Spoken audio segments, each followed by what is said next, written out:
اللہ پاک حضرت عائشہ سے کیوں ناراض ہوئے؟ مسلمان عورتیں یہ واقعہ ضرور سنیں۔ حضرت عائشہ فرماتی ہیں کہ بسم اللہ الرحمن الرحیم۔ حضرت ابو ہریرہ رضی اللہ تعالیٰ عنہ بیان کرتے ہیں کہ رسول اللہ صلی اللہ علیہ وسلم نے فرمایا، ایمان کے لحاظ سے مومنوں میں سے اکمل وہ ہیں جو ان میں سے اخلاق کے اعتبار سے بہت عمدہ ہیں، اور تم میں سے اچھے لوگ وہ ہیں جو اپنی عورتوں کے لیے بہتر ہیں۔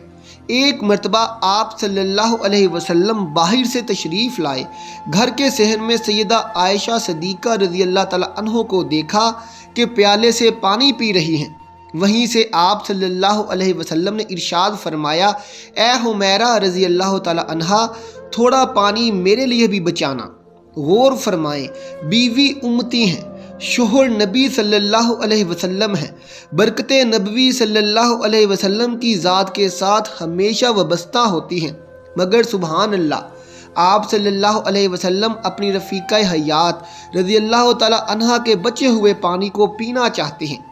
سیدہ عائشہ صدیقہ رضی اللہ تعالیٰ عنہا فرماتی ہیں کہ میں پانی پیتی یا ہڈی چوستی، پھر میں آپ صلی اللہ علیہ وسلم کو دے دیتی تو آپ صلی اللہ علیہ وسلم اسی مقام سے نوش فرماتے اور ہڈی سے گوشت نکال کر کھاتے جہاں سے میں پیتی یا کھاتی تھی۔ حضرت محمد صلی اللہ علیہ وسلم روزانہ معمول کے مطابق اپنی بیویوں کے گھر جاتے اور آخر میں اس بیوی کے گھر چلے جاتے جہاں رات رکنا ہوتا۔ ایک وقت ایسا آیا کہ نبی اکرم صلی اللہ علیہ وسلم حضرت زینب بنت جحش رضی اللہ تعالیٰ عنہ کے گھر زیادہ وقت گزارنے لگے تو دوسری بیویوں نے محسوس کیا کہ نبی اکرم صلی اللہ علیہ وسلم ہماری نسبت حضرت زینب کے پاس زیادہ وقت گزارتے ہیں۔ ایک دن سب اکٹھی ہوئیں اور ایک دوسرے سے معلوم کرنے لگیں کہ کیا وجہ ہے کہ نبی اکرم صلی اللہ علیہ وسلم حضرت زینب کے گھر زیادہ وقت گزارتے ہیں۔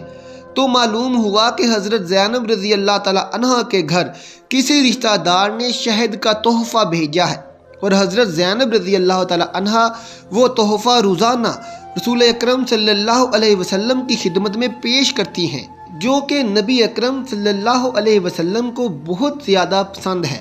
اس شہد کو مزے مزے سے پینے میں نبی اکرم صلی اللہ علیہ وسلم زیادہ وقت لگا دیتے تھے۔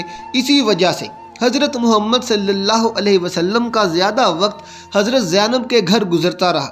حضرت عائشہ رضی اللہ تعالیٰ عنہا، حضرت سودا رضی اللہ تعالیٰ عنہا اور حضرت حفصہ رضی اللہ تعالیٰ عنہا کے پاس تشریف لائیں اور فرمانے لگیں کہ حضرت محمد صلی اللہ علیہ وسلم حضرت زینب کے گھر زیادہ وقت لگاتے ہیں، اسی وجہ سے ہم نبی اکرم صلی اللہ علیہ وسلم کے وقت سے محروم رہ جاتی ہیں۔ کوئی ایسی بات بتاؤ جس کی وجہ سے محمد صلی اللہ علیہ وسلم حضرت زینب کے گھر وقت کم دیا کریں۔ انہوں نے آپس میں سوچا کہ جب نبی اکرم صلی اللہ علیہ وسلم ہمارے پاس آئیں گے تو ہم سب نبی اکرم صلی اللہ علیہ وسلم سے ایک ہی بات کہیں گی کہ اے حضور، آپ کہاں تھے؟ اتنی دیر ہو گئی، ہم آپ کا انتظار کر رہی تھیں۔ جب نبی اکرم صلی اللہ علیہ وسلم اس کا جواب دیں گے تو ہم سب یہ کہیں گی کہ اے اللہ کے نبی، آپ سے مغافیر کے پھول کی بو آ رہی ہے، ایسا لگ رہا ہے کہ آپ مغافیر کے پھولوں کا رس پی کر آئے ہیں۔ اور نبی اکرم صلی اللہ علیہ وسلم کی یہ عادت تھی کہ آپ کو بو کسی بھی قسم کی ہو وہ بالکل پسند نہ تھی۔ آپ صلی اللہ علیہ وسلم سے ہمیشہ خوشبو ہی آیا کرتی تھی۔ جب نبی اکرم صلی اللہ علیہ وسلم حضرت حفصہ رضی اللہ تعالیٰ عنہ کے پاس تشریف لائے تو انہوں نے پوچھا، اے اللہ کے نبی، آج کافی دیر سے آئے ہیں، سب ٹھیک تو ہے؟ اس کا جواب دیتے ہوئے نبی کریم صلی اللہ علیہ وسلم نے فرمایا، میں زینب کے گھر سے شہد پی کر آ رہا ہوں۔ حضرت عائشہ، حضرت سودا، حضرت حفصہ اور سلمہ رضی اللہ تعالیٰ عنہا نے نبی اکرم صلی اللہ علیہ وسلم کو کہا، اے اللہ کے نبی، آپ کے منہ مبارک سے مغافیر کے پھولوں کی بو آ رہی ہے۔ ان کو معلوم تھا کہ نبی اکرم صلی اللہ علیہ وسلم ذرا سی بھی بو کو پسند نہیں کرتے۔ وہ کوئی ایسی چیز کے پاس نہیں جاتے جس سے ذرا سی بھی بو آنے کا خدشہ ہو۔ چنانچہ حضور اکرم صلی اللہ علیہ وسلم سب سے آخر میں حضرت حفصہ رضی اللہ تعالیٰ عنہ کے پاس پہنچے۔ جب انہوں نے بھی یہی کہا کہ آپ سے مغافیر کی بو آ رہی ہے تو حضرت محمد صلی اللہ علیہ وسلم حضرت حفصہ رضی اللہ تعالی عنہ کے سامنے قسم کھا کر فرمایا کہ آج کے بعد میں کبھی شہد استعمال نہیں کروں گا۔ یہ بات کرتے ہوئے نبی اکرم صلی اللہ علیہ وسلم نے حضرت حفصہ رضی اللہ تعالی عنہ کو فرمایا کہ جو میں نے قسم کھائی ہے اس کے بارے میں کسی کو مت بتانا۔ چونکہ نبی اکرم صلی اللہ علیہ وسلم ان ازواج کا مقصد سمجھ چکے تھے، اس لیے آپ نے قسم کھا لی کہ آپ نہ صرف حضرت زینب بنت جحش سے بلکہ عام طور پر بھی شہد کا نوش نہیں فرمائیں گے۔ اپنی قسم کے متعلق کسی سے بھی ذکر نہ کرنا، لیکن حضرت حفصہ رضی اللہ تعالی عنہ نے یہ بات حضرت عائشہ رضی اللہ تعالی عنہ کو بتا دی۔ حضرت محمد صلی اللہ علیہ وسلم کے اس راز کو بیان کرتے ہوئے اللہ تعالیٰ نے سورہ تحریم میں فرمایا، جو قرآن پاک کی 28ویں پارے میں ہے، جس کا ترجمہ کچھ یوں ہے: اے نبی صلی اللہ علیہ وسلم، آپ اس چیز کو اپنے لیے کیوں حرام کر رہے ہیں جس چیز کو اللہ نے حلال کیا ہے؟ شہد ایک حلال چیز ہے۔ آپ صلی اللہ علیہ وسلم نے اپنی بیویوں کو خوش کرنے کے لیے شہد کو حرام کر لیا ہے۔ اللہ تعالیٰ بخشنے والا ہے، اس قسم کا کفارہ آپ کے لیے مقرر کر دیا ہے۔ پھر اللہ تعالیٰ نے حضرت حفصہ رضی اللہ تعالیٰ عنہ کا، جنہوں نے جو راز حضرت عائشہ رضی اللہ تعالیٰ عنہ کو بتایا، اس کے بارے میں اشارہ کیا۔ حضرت محمد صلی اللہ علیہ وسلم نے حضرت حفصہ سے کہا کہ تم نے میری قسم کے بارے میں حضرت عائشہ کو کیوں بتایا؟ میں نے تو تم سے کہا تھا کہ یہ راز کی بات ہے اور میرے اور تمہارے درمیان ہی رہے، اور آپ نے یہ راز نہیں رہنے دیا۔ حضرت محمد صلی اللہ علیہ وسلم نے اشارتاً حضرت حفصہ کو بتایا کہ تم نے راز کو راز نہیں رہنے دیا۔